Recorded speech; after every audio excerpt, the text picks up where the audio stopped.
Un vendeur de voitures s'est jeté d'une falaise au volant d'une Ford Thunderbird. Il venait de rater la vente de sa vie. Un client important, une commande juteuse, mais une facture envoyée trop tard. La commande fut attribuée à son principal concurrent. Et dire que tout cela aurait facilement pu être évité. Avec Odoo Facturation, chaque facture est envoyée à temps et chaque paiement est suivi. Fini les erreurs fatales de facture. Pour envoyer une facture, c'est très simple. Vous identifiez votre client, ajoutez les produits ou services concernés, mettez à jour les quantités et sélectionnez les modalités de facturation. Facturation, ce n'est qu'une des nombreuses applications proposées par Odoo. Odoo, c'est une plateforme complète pour gérer l'ensemble de votre activité. Site web, e-commerce, comptabilité, inventaire, gestion de projet, ressources humaines, tout est connecté, tout est intégré. Et la première application est gratuite à vie. Oui, à vie. Et si vous voulez aller plus loin, l'accès à toutes les applications Odoo, c'est à partir de 19,90 €. Alors n'hésitez plus, gérez votre business avec Odoo. Le cinéma est un art qui peut nous faire passer du rire aux larmes. Mais parfois, ce ne sont pas les histoires à l'écran qui nous touchent le plus, mais celles qui se déroulent derrière la caméra. Car derrière chaque film, il y a des équipes, des techniciens, des artistes, et parfois des tournages intenses, voire dangereux. Et quand un tournage vire au drame, on réalise à quel point tous ces passionnés prennent des risques pour leur art. L'histoire derrière le film devient alors plus forte que celle du film lui-même, nous rappelant que la vie peut se montrer plus cruelle que les pires méchants du cinéma. Et ce n'est plus alors la fiction qui nous bouleverse, mais la réalité. Comme ce jour où le monde a appris la disparition tragique de Brandon Lee.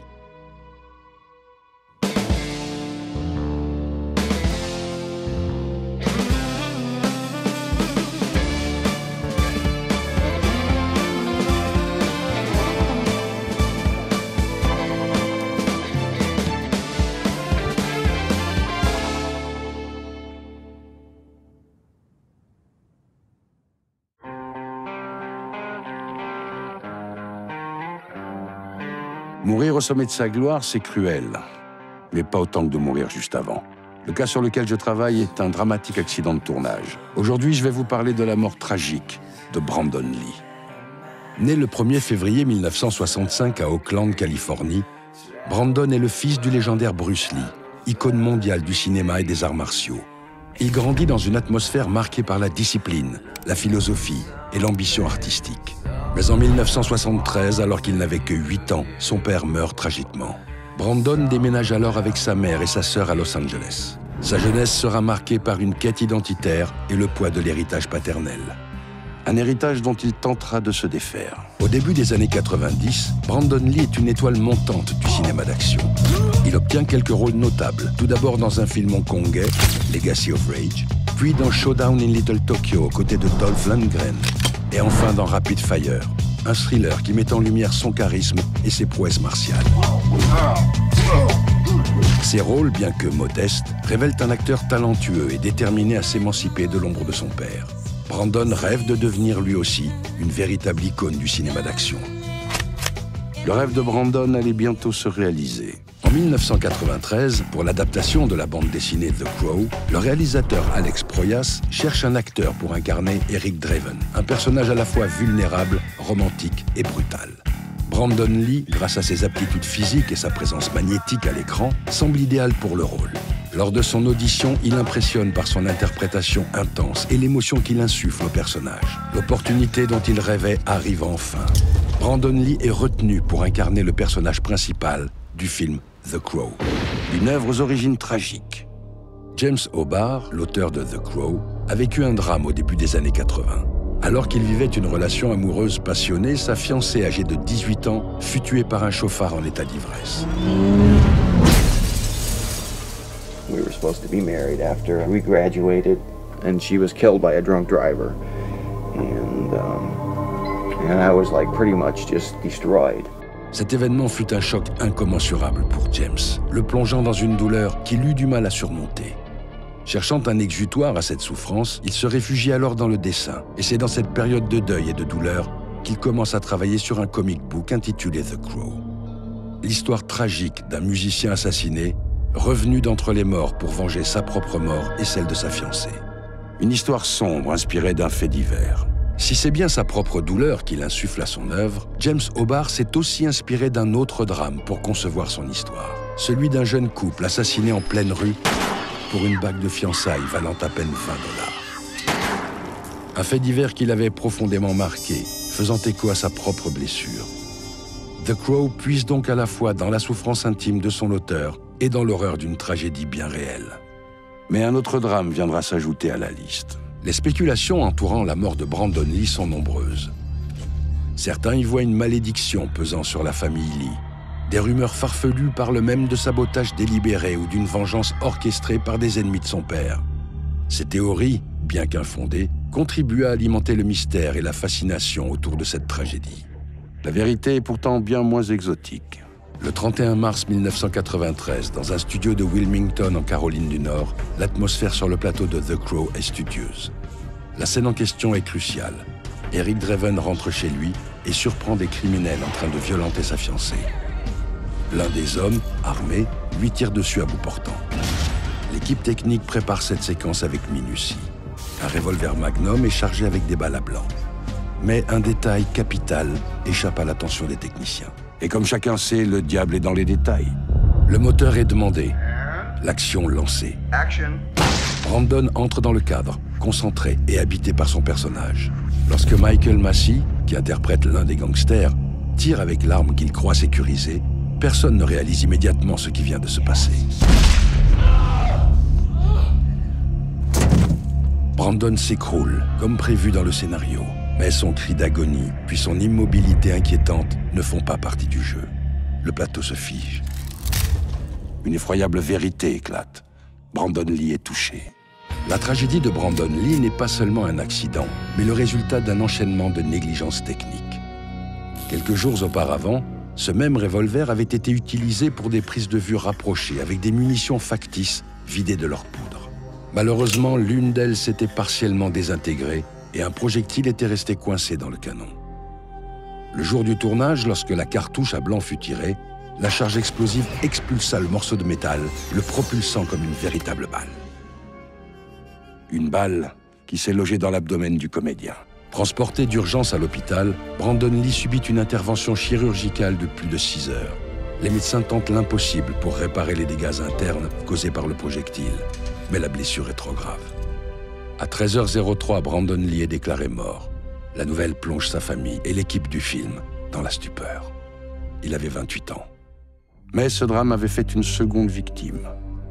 Michael Massee, le comédien qui a tiré, portera le poids de ce drame toute sa vie. Traumatisé, il prendra une longue pause dans sa carrière et refusera toujours de revoir le film. Il ne parlera publiquement de l'événement que très rarement, confiant des années plus tard que ce drame ne l'avait jamais quitté. Il s'éteindra en 2016, sans jamais s'être vraiment remis de cette balle perdue. Ce drame ébranla également tout Hollywood. L'accident a profondément marqué l'industrie cinématographique, entraînant une révision des protocoles de sécurité pour les armes à feu sur les plateaux. S'est alors installée une prise de conscience générale, engendrant une paranoïa chez les acteurs. La même année, Luc Besson tournait Léon, où Jean Reno incarne un tueur à gages qui initie Mathilda, jouée par la jeune Nathalie Portman. L'omniprésence des armes durant les scènes inquiétait l'actrice, encore troublée par le drame qui avait frappé Brandon Lee. We were shooting right after the Crow accident happened and Brandon Lee got shot. Mais l'histoire n'est pas totalement terminée. L'accident, survenu à seulement 3 jours de la fin du tournage, a contraint l'équipe à recourir à une doublure pour achever les scènes manquantes. C'est Chad Stahelski, cascadeur et futur réalisateur de la saga John Wick, qui a relevé ce défi émotionnel. Proche de Brandon Lee, Chad était déterminé à honorer la mémoire de son ami, convaincu, avec le soutien de la mère et de la compagne de Brandon, que celui-ci aurait souhaité voir ce projet aboutir. Un acte qui honorera la mémoire du jeune comédien. The Crow sort finalement en 1994 et deviendra un film culte, immortalisant Brandon dans le rôle d'un ange vengeur revenu d'entre les morts. Mais derrière cette légende cinématographique et le maquillage blanc se cache une douleur bien réelle. Celle d'un jeune acteur fauché en pleine ascension, arraché trop tôt à la vie alors qu'il touchait enfin à son rêve. Pour beaucoup, The Crow n'est pas seulement un film, c'est une œuvre hantée, traversée par une tragédie palpable et devenue, malgré elle, le tombeau artistique de Brandon Lee. Et tel un oiseau après un coup de feu, son rêve s'est envolé.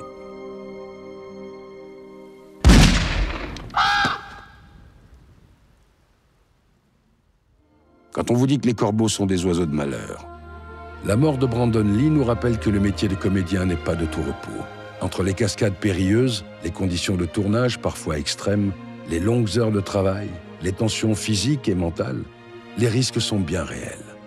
Une réalité qui s'est confirmée en 2021. Sur le tournage d'un western, Alec Baldwin a involontairement causé la mort de Halyna Hutchins, directrice de la photographie, à la suite d'un tir accidentel. Ces deux tragédies aux échos funestes illustrent les dangers de l'industrie cinématographique. Mais elles incarnent aussi la passion dévorante de ceux qui sont prêts à risquer leur vie pour leur art.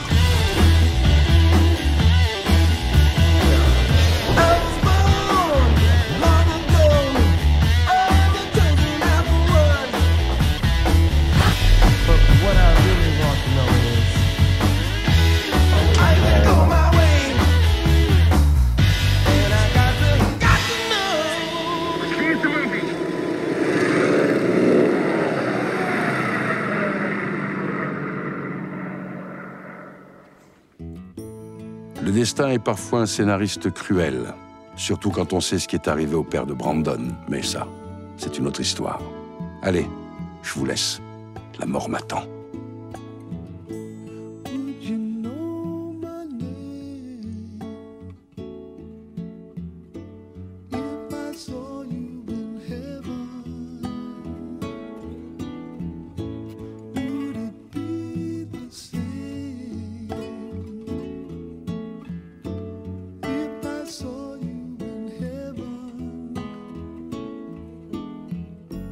Soutenez-moi, soutenez les services du coroner, et chacun de vos dons permettra une nouvelle autopsie. Alors à bientôt, et n'oubliez pas, plus de dons, c'est plus de morts. Plus de dons, c'est plus de morts.